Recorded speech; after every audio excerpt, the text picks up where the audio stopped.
हमने दरख्वास्त की थी कि बल्कि अर्ज की थी हमने कि ईस्ट इंडिया कंपनी का चैप्टर पाकिस्तान खुल रहा है।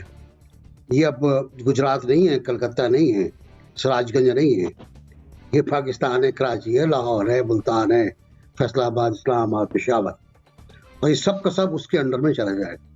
नमस्कार दोस्तों, स्वागत है आप सभी का।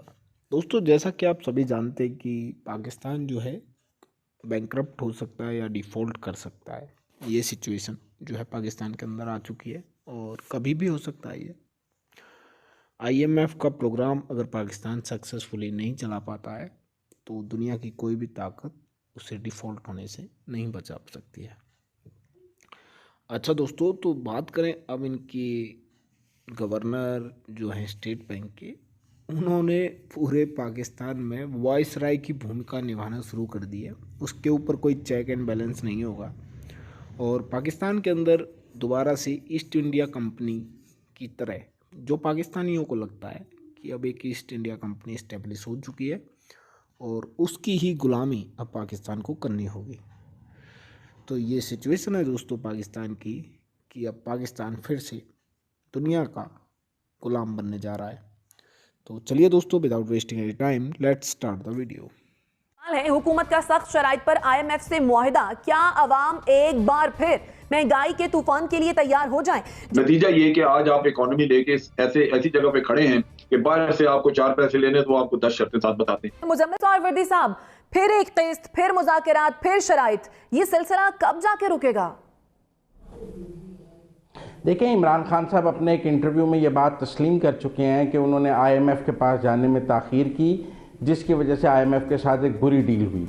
और इमरान खान साहब तो वो हुक्मरान हैं जिन्हें हुकूमत में आने से 1 साल पहले पता लग गया था कि वो हुकूमत में आ रहे हैं और वो बताते थे कि उनके पास टीम है। और दूसरी बात यह है कि महंगाई अपनी जगह, जिस तरह पाकिस्तान की खुद मुख्तारी का सौदा किया जा रहा है, मतलब हमारा अपनी करेंसी पर कंट्रोल नहीं होगा, स्टेट बैंक को ऐसी खुद मुख्तारी दी जा रही है, हम स्टेट बैंक के गवर्नर को कुछ कह ही नहीं सकेंगे, रियासत के अंदर रियासत बनाई जा रही है। ये ज़्यादा खतरनाक बात है। चलो 4 रुपये बिजली में महंगी इस्तेमाल करूँ ना करूँ, बल्ब बंद रखूँ, गर्मी में रह लूँ, सर्दी में रह लूँ, लेकिन जहाँ मुल्क की खुद मुख्तारी का सौदा किया जाए और पार्लियामेंट से ऐसी कानून साजियाँ कराई जाएं कि पाकिस्तान का कंट्रोल रुपए पर ही नहीं होगा, हम अपने ही स्टेट बैंक को कुछ नहीं कह सकेंगे, और पाकिस्तान का हमारे लिए तो वो गवर्नर स्टेट बैंक जो है वो वायसराय पाकिस्तान बन गए हैं। मैं समझता हूँ ये ज़्यादा खतरनाक बात है। बाकी महंगाई इमरान खान का पॉलिटिकल डेथ वारंट है, वो जितनी महंगाई करते जाएंगे वो उनके लिए पॉलिटिकल डेथ वारंट है। लोग वोट से और बैलेट से उसका गुस्सा जरूर निकालेंगे। कैसे दुख की बात है कि मुआहिदा हुकूमत और IMF के दरमियान हो रहा है और हुआ है, और कीमत जो है वो अवाम अदा करेंगे। देखिए, हमने तो पहले वार्न किया था आपको, आपने यकीन नहीं किया। जब रजा बाकर को ला रहे थे ये, तो हमने दरख्वास्त की थी कि बल्कि अर्ज की थी हमने कि ईस्ट इंडिया कंपनी का चैप्टर पाकिस्तान खुल रहा है। ये अब गुजरात नहीं है, कलकत्ता नहीं है, सराजगंज नहीं है, ये पाकिस्तान है, कराची है, लाहौर है, मुल्तान है, फैसलाबाद, इस्लामाबाद, पेशावर, और ये सब का सब उसके अंडर में चला जाएगा। और उसका वायसराय आपके सामने है, कौन है? ज़ुनैरा बहुत उनको लाइक करती हैं, रज़ा बाकर साहब को, लेकिन ज़ाहिर सी बात है उनके अपने रिजर्वेशंस भी हैं। मेरा अपना ख्याल ये है कि खारजा पॉलिसी क्या होती है। खारजा पॉलिसी बेसिकली जो हमने पढ़ा है, एक ऐसी पॉलिसी होती है जो जब भी आप बनाते हैं तो अपनी खुद मुख्तारी का एक छोटा सा हिस्सा उस मुल्क को देते जिससे आप ताल्लुकात रखते हैं। यहाँ तक तो सही है, यहाँ तक बिल्कुल दुरुस्त है। उसके बाद जब आप इक़्तिसादी ताल्लुकात कायम करते हैं तो जितना ज़्यादा आप कर्ज लेंगे उतने बड़े गुलाम होंगे आप, उतनी बड़ी गुलामों की मंडी में जाएंगे आप। हमने जो कर्ज लिया है, मुझे नहीं पता कितने लोगों से कर्ज लिया हमने। पहले एक हॉट मनी आई थी 14% पे, 14% इंटरेस्ट रेट के ऊपर, 13% पे हॉट मनी आई थी, और जब कम किया भाग गई वो हॉट मनी, बॉन्ड रातों रात निकल गई। तो सही काम साहब मिलने कि हमारे सामने शराइत रखे जाते हैं कि ये शराइत हैं आपकी गुलामी के, ये खत्त गुलामी है, इस पर दस्तखत करें आप। और कौन कौन है? IMF है, वर्ल्ड बैंक है, इस्लामिक डेवलपमेंट फंड है, एशियन बैंक है, और फिर उसके अलावा इदारे हैं दूसरे, अमेरिका बहादुर भी है।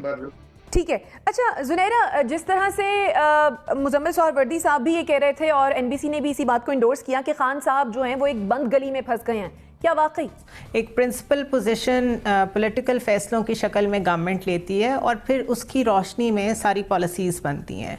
तो अगर हमारी इकोनॉमिक पॉलिसी अभी तक किसी डायरेक्शन में जाती हुई नज़र नहीं आ रही, रादर बहुत ऐसी डायरेक्शन में जा रही है which is anti people, it simply means कि जो प्रिंसिपल डिसीजन पॉलिटिकली गवर्नमेंट ने लिया था वो गलत है।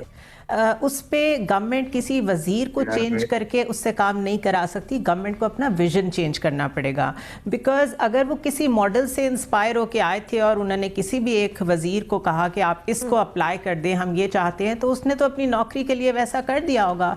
लेकिन मुल्क के लिए क्या अच्छा है, ये प्रिंसिपल डिसीजन हमेशा चीफ एग्जीक्यूटिव का होता है। So Imran Khan needs to look into it कि उन्होंने कहाँ पे कौन सी डिसीजन मेकिंग ऐसी गलत की है जिसकी वजह से इतने लोगों को एक्सपीरियंस करा के देख लिया। 4 मेरे ख्याल है वो ज़रा हमारे चेंज हो चुके हैं फाइनेंस मिनिस्ट्री के, अब तो हैं मशीर ख़जाना है बल्कि अब, तो क्या वजह कि कोई भी डिलीवर नहीं कर पा रहा। दूसरी चीज़ ये कि जब IMF के पास आप जा रहे हैं और IMF के सामने IMF ही बैठ के बात करेगी पाकिस्तान के लिए, यानी कि हफीज़ शेख, तो व्हाट डू यू एक्सपेक्ट कि आउटकम क्या होगा? उसके बाद शौकत तरीन जिस कॉन्फिडेंस से आए थे, अभी जब वो वापस आए हैं उनकी बॉडी लैंग्वेज से साफ पता चल रहा है कि उनकी जो वहाँ पे बकौल उनके टफ नेगोशिएशंस थी वो नहीं कामयाब हुई, उनको गिव अप करना पड़ा है, जो कुछ उन्होंने कहा है वो मानना पड़ा है। और उन्होंने तो साफ बोल दिया था कि हमें लेवी भी बढ़ानी पड़ेगी और टैरिफ भी बढ़ाना पड़ेगा। तो हमाद अजहर कह रहे हैं कि नहीं अभी 1-2 महीने तो ऐसा नहीं होगा, शायद उसके बाद करना पड़े। तो बात तो उन्होंने बता दी है कि it's going to be a total disaster. तो पता नहीं अब इसको ये काउंटर बैलेंस कैसे करेंगे, बिकॉज महंगाई एक ऐसा एंगल है, मैं हमेशा कहती हूँ जब आ जाए तो बाकी सब चीज़ें सैक्रोसैंक्ट हो जाती हैं। This is the kitchen of the people, this is the belly of the people, this is the most important thing. तो जाहिर है इसमें तो गवर्नमेंट अभी तक फेल हुई।